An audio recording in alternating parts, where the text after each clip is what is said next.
Module 10 is about labor markets. That is the market for you and me. Well, not for you and me, but for our labor services. Well, now it gets kind of personal, doesn't it?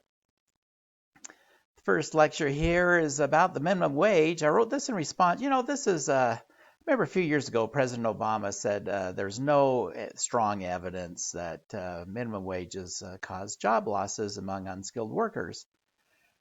And like a lot of things politicians say about economics, that is false. So why does McDonald's? I remember going through McDonald's. I tried to get away from McDonald's. I'm trying. I'm on a long journey to get in shape. So I've kind of cut out the Big Macs. But back when I did go to McDonald's, they'd always have a sign, and this was years ago, but hiring smiling faces for, I don't know, it's like $10 an hour. But the minimum wage was only like 5 or 6, somewhere in that neighborhood. Why was McDonald's paying 10 when the minimum wage is only 5 or 6? Because they were nice? Well, they may be real nice guys over there, but they weren't doing it to be nice. It's because they had to. Because that was the market wage. They had to compete against Burger King and Walmart and Taco Bell for workers. That's why they were doing it. That was, think back to modules 2 and 3, with those supply and demand curves. That's where those two intersected, was right around $10. So they were paying higher than the minimum. Now, that means the minimum wage is non-binding. If the minimum wage is below the market equilibrium, it's non-binding. In other words, it's as if it's not even there.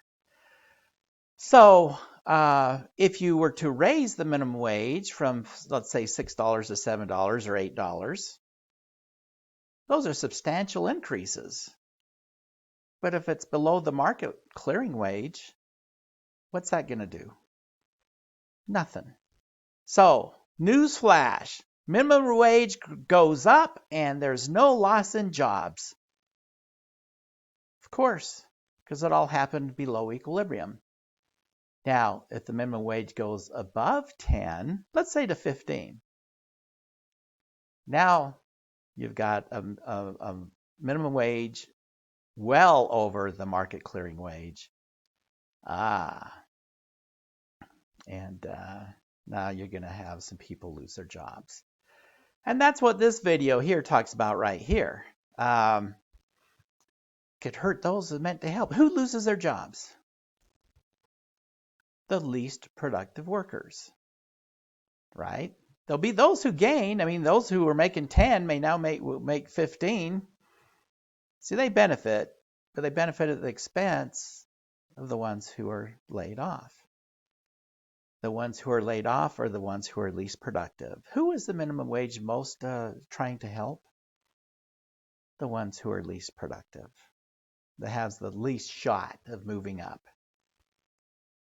Those are the ones you're trying to help. And guess who are hurt the most if you raise this thing above equilibrium?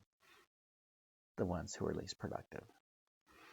Well, if you want to become more productive, that's how you increase your money. I mean, I always just tell students, if you've been making minimum wage for 20 years, your problem is not the minimum wage. Okay, you can protest and march all you want, but that isn't the problem. The problem is that you have not developed the human capital, the skills to command a higher wage. The way to make a higher wage is to increase your human capital. And that's what this talks about. To borrow, not to borrow for college? Well, it depends on your major. This points out, this is a study done by Georgetown University about the economic value of college majors. And not all majors are created equal. Some are very prudent investments. Some are not. And some are barely worth anything, frankly, as far as marketability. So, you might want to consider making your area of passion an avocation, a hobby. But whatever you do, don't go into big time debt to finance a hobby, okay, that has no marketability. So watch out. Here's a tragic case of a man who threw caution to the wind, borrowed over $200,000 to become a college professor in a field that has no marketability outside of teaching. He doesn't make enough to pay it back. He's added $40,000 or $50,000 of credit card debt on top of that. And it's tragic. Now here's something else to consider. He has filed for bankruptcy, but still has student loans to repay. Student loans don't go away in bankruptcy. You can't have them discharged. And the reason is because if students could just discharge their student loans in bankruptcy, the supply of funds, think back to our finance chapter, the suppliers of funds won't do it. Think about the risks involved.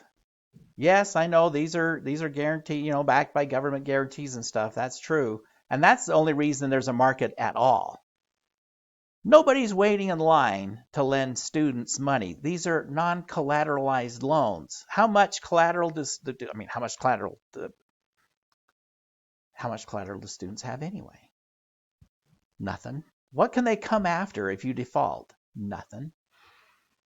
Who's going to lend? Nobody. So with government guarantees, yes, there is a market. But if you could discharge these, and that's a controversy right now in politics. Some want to have these discharged, but you know what? It's going to be very difficult to keep that market going. People just aren't going to be willing to make loans that can be discharged, because I've seen it myself. Students run up debt like crazy. Don't do it. Don't do it. It's very short-term thinking. Again, be prudent. You've got to borrow prudently to invest in human capital that will be marketable when you graduate from college. Okay, so be prudent. Okay, and another plug for our personal finance class.